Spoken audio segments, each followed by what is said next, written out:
Obrigado, Sra. Presidente, senhoras e senhores deputados.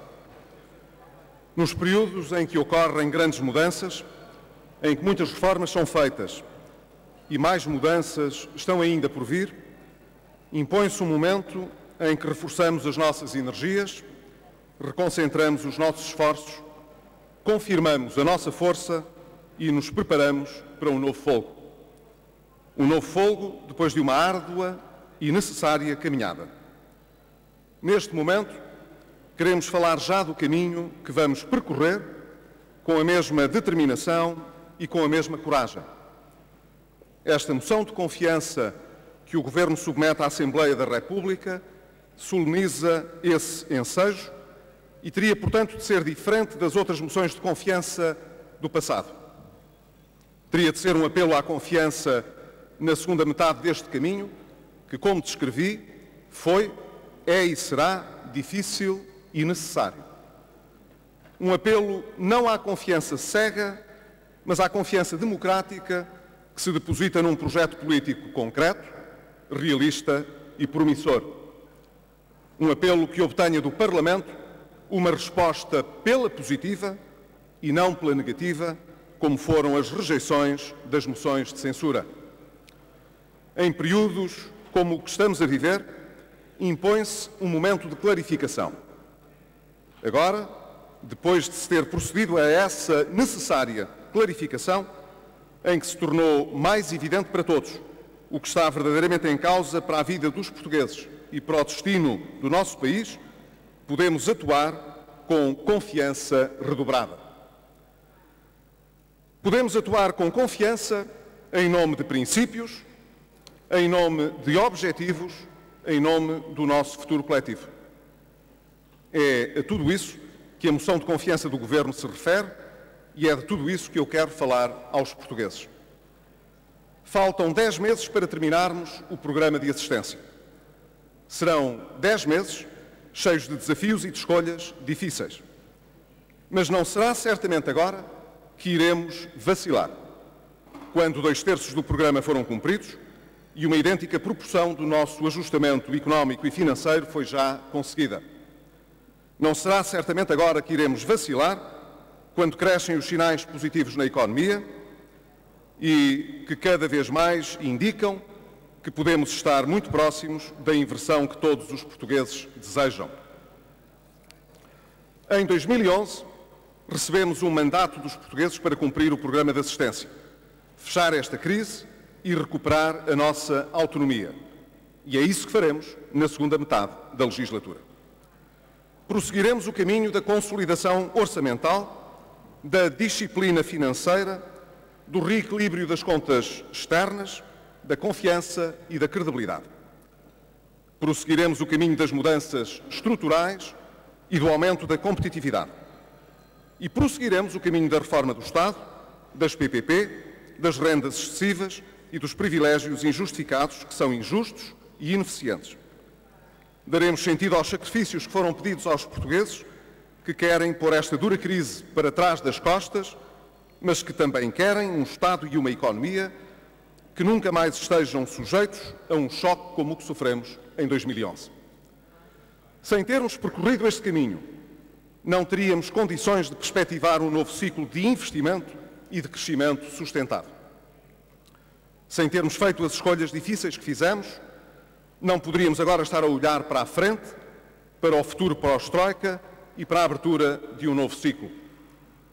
Devemos olhar para o futuro, ultrapassando de uma vez por todas o imediatismo míope que em tantas ocasiões comprometeu as nossas possibilidades.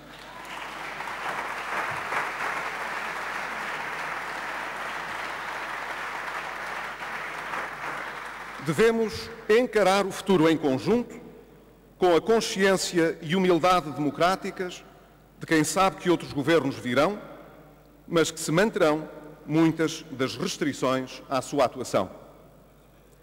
É por isso que é muito importante alargar a discussão democrática em torno dos grandes temas nacionais e ampliar o alcance da negociação política e social, para que as naturais divergências de opções políticas não tenham de se traduzir na imprevisibilidade, na instabilidade nem na dilapidação das estruturas básicas de uma sociedade mais justa e mais próspera.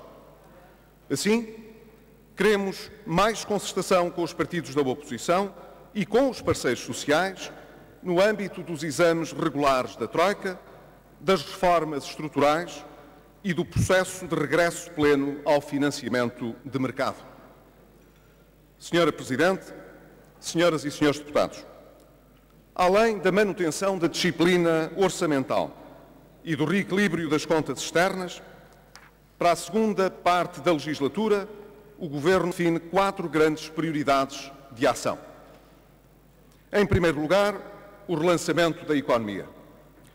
O programa de reformas estruturais executado nos últimos 2 anos lançou as bases de uma economia renovada. É a partir dessa base que queremos tornar a economia mais aberta, mais democrática e participada por todos, mais apostada na produção de bens transacionáveis, com uma base exportadora mais alargada. Investiremos numa economia geradora de mais e melhores empregos e mais atrativa para o investimento estrangeiro.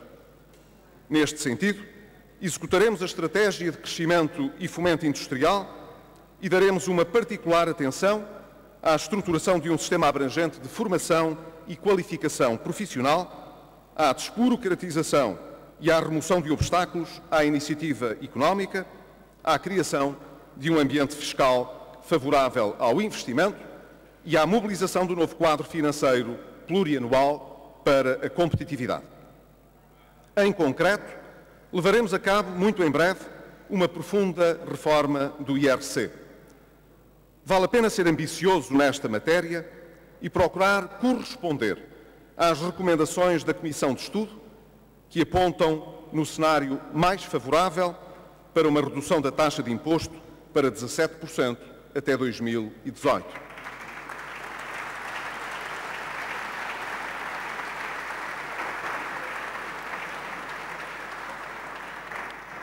Mas, se pensarmos além do horizonte temporal contemplado pela Comissão, podemos ponderar reduções adicionais dessa taxa nos anos subsequentes a 2018. Se fixarmos esse horizonte de redução para 2020, que coincide, por exemplo, com o termo do próximo quadro financeiro plurianual europeu, então estou convencido de que poderemos ir bem mais longe do que a taxa referenciada de 17%. Em conjunto com as restantes reformas, a redução da taxa de IRC poderá colocar Portugal numa posição mais central dos fluxos globais de investimento estrangeiro.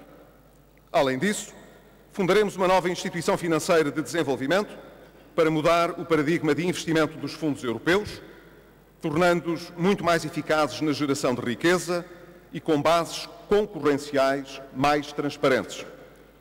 A instituição financeira de desenvolvimento terá a sua sede no Porto. Para as medidas de longo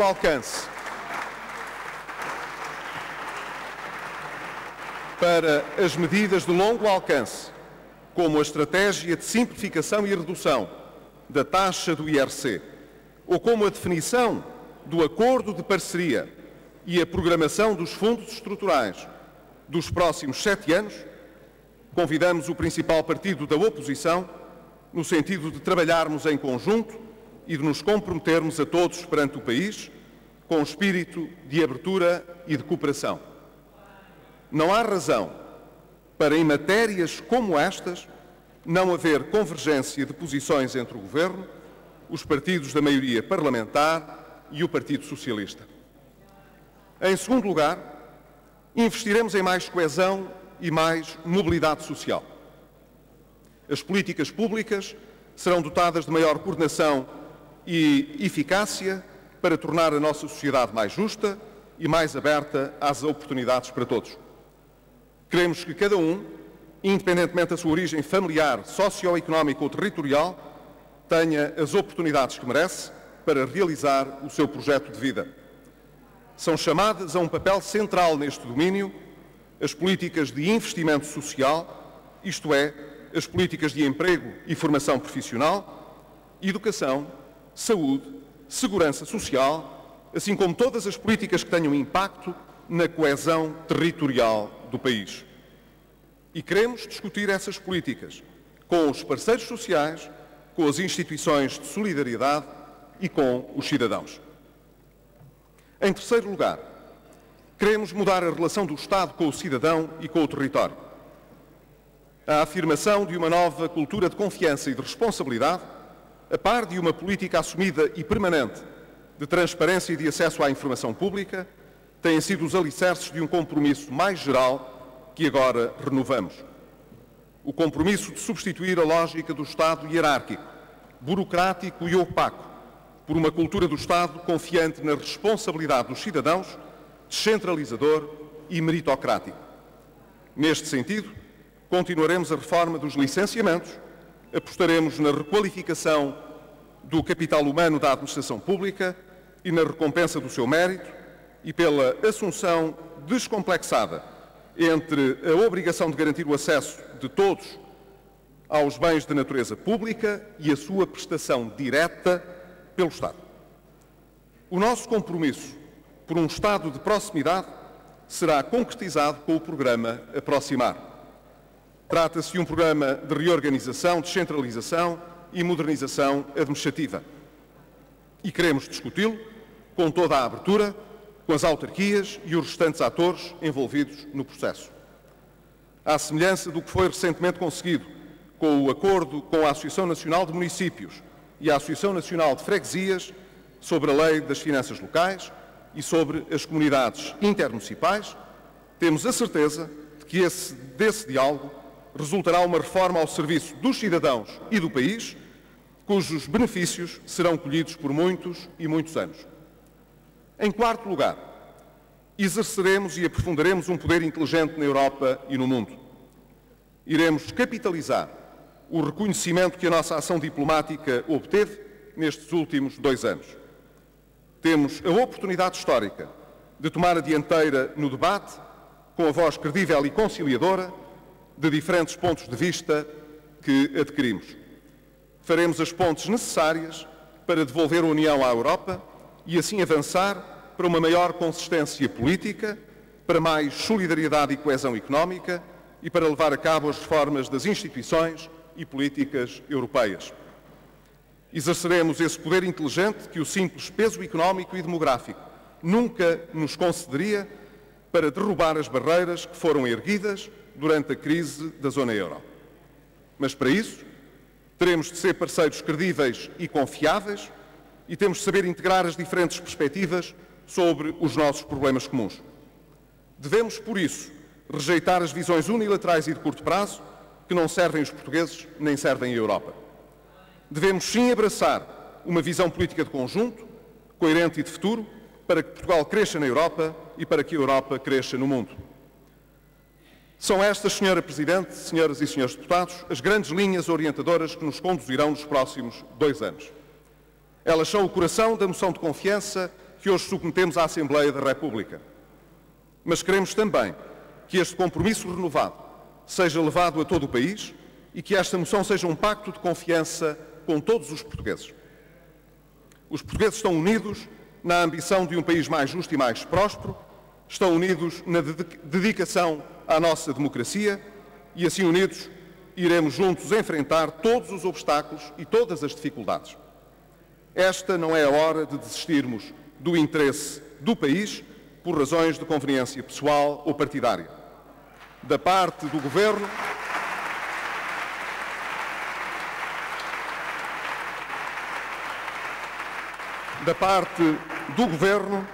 não haverá nem palavras nem atos de desistência.